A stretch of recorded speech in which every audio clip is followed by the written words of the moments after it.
So, still here in the beautiful Malta on our October half-term family vacation, and today's topic I want to talk to you about is why Roger Federer is one of my all-time role models. And a bit of a spoiler alert, it's not because he was good at tennis.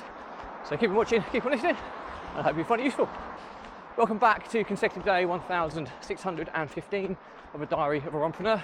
If you believe in my mission of saving the lives of children by attempting the ultimate ultramarathon of run vlogging on consecutive days, a distance of a lap of the world, barefoot style, and do give this a subscribe, share, like and comment.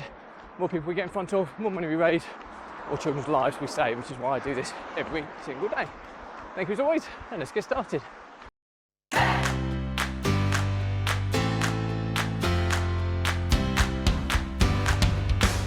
So, consecutive day 1615 of a diary of a Runpreneur.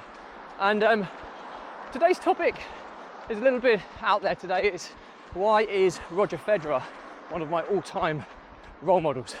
And I think I said it in the intro that it's not because he was good at tennis.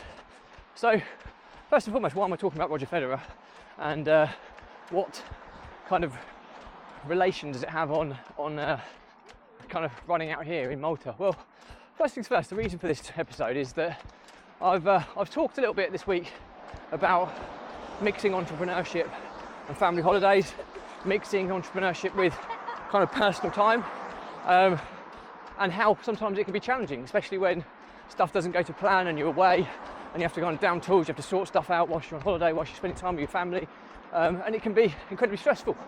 And then added on top of that, you've got young children that just want to have fun with their father, and you feel the pressures of everybody having demands on you. And the reason I want to talk about that today in terms of Roger Federer is that it's his mindset which I think separated him to arguably be the greatest of all time. Even though there are other players that have perhaps eclipsed his records, many still perceive him to be the greatest of all time, just because of the complete package and how he kind of carried himself with class. He was just a really classy guy, a perfect type of role model that people could aspire to. Had an impact, a profound impact in so many other areas other than his sporting greats, his sporting achievements. And I think that's ultimately what I'm referring to today, is that it was his mindset and his ability to keep cool, calm and collected under extreme pressure, which is why he's one of my all-time greats. And I often say to myself, try and adopt his kind of mindset in situations where are highly stressful, highly emotive, because he managed to almost eradicate emotion from his environment, which allowed him to make better decisions, enabled him to act better under pressure and deal with the stresses of his environment so much more effectively. And I think the reason why I find him such a role model is because, I used to watch a lot of tennis as a young boy growing up, and I saw kind of Roger Federer come and take over from the great Pete Sampras. And when Roger Federer was coming through, he was that incredibly emotional, raw, chaotic individual that used to express their emotions, smash their rackets up, shout and scream on court. And he believed that was something that gave him that competitive edge. But then the Roger Federer that was a more refined and a polished version of the athlete towards his later years showed little or no emotion, and that enabled him to stay cool, calm, collected under the most extreme pressures, talking about deciding sets or deciding tiebreakers in Grand Slam tournaments. And he was able to win far more than he lost because he kept so cool and controlled under the extreme levels of stresses and pressure that his environment put him under, where his opponent would be more emotional, would be more kind of volatile and more reactive to the situation, and as a result it would have an adverse effect on their performance, where you could argue that it was the opposite for Roger Federer.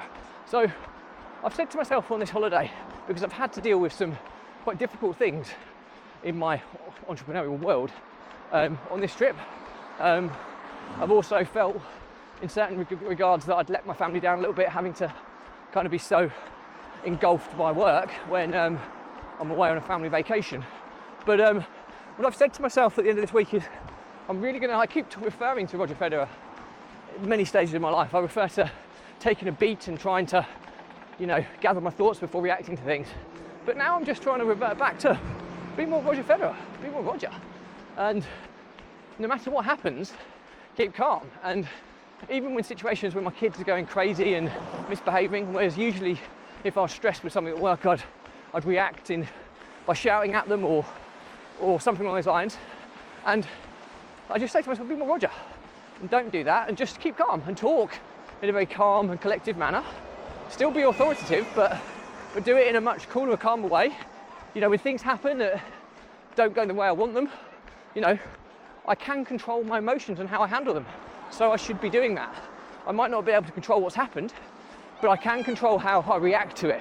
And if I react in the better way, it's highly likely I'm going to make better decisions on how to rectify that situation. Unfortunately, one of my strengths in my entrepreneurial world is my ability to solve problems. And that's what I have to do on a continual basis.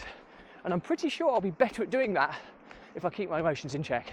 So, learnings from my diary today are we should all be a little bit more Roger Federer. And that's not talking about his tennising or tennis ability or his ability as a sports person, but it's his mindset and how he went from being a hugely emotional, passionate, competitive, reactive individual in the early stages of his career to being the ultimate role model in how he conducts himself on and off the court, how he handled the most extreme pressure-like situations, the most extreme levels of stress in a very cool, calm and collected way, which I think enabled him to make better decisions and better choices, which ultimately probably meant he won more than he lost. And that's what I'm going to try and do. I'm going to try and win more of these situations than lose them. And I think a lot of it starts with how you can keep your emotions in check. So I hope that's useful. Questions or comments, drop me a line. I'll respond to everyone. Do remember though, if you believe in my mission of saving the lives of children by attempting the ultimate ultramarathon of run vlogging on consecutive days, distance of lap of the world, barefoot style, and do give this a subscribe, share, like and comment. More people we get in front of, more money we raise, more children's lives we save, which is why I do this every single day. Thank you as always. Stay positive, stay happy. I'll see you again tomorrow.